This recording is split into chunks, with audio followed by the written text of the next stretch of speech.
Hey, MMP 7700. It's Justin from Transistor. And your question was interesting to me because this is something we've thought about at Transistor as well.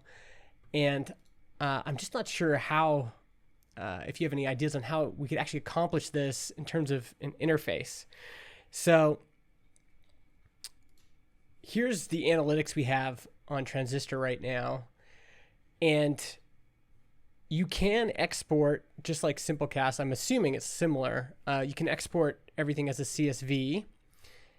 And if I open that up, this is kind of what you get. So you get a list of all your episodes. And in this case, there's about, we have 150 some episodes. And then you get a daily count on, what episodes were downloaded that day. So yesterday, 72 downloads for this episode, 20 for this one, 3, 2, etc. And it seems like the only way to really efficiently display this information is in a table like this. And at that point, I'm wondering if maybe Excel is the best option. Going back to what we have here, you can click through and see daily downloads like this. So in the first 30 days, we'll track, where you got downloads, and you can compare it to other episodes. So, we can see that if there was any differences between the downloads between daily downloads between two episodes. And you'll see, like, especially for our show, often there isn't a lot of difference. And so I'm wondering if you're looking for something like this, or if you're thinking, no, I really want, something that's different than this.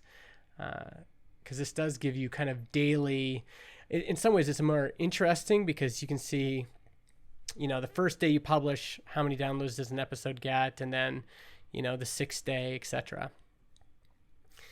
But yeah, we've thought about this a lot, and we're curious about it because to get a true kind of daily breakdown, I can't think of how to represent it except for in a table like this where you can scroll back, because if your podcast has been around for a long time, you're also going to need, a daily column that goes back, in our case, years.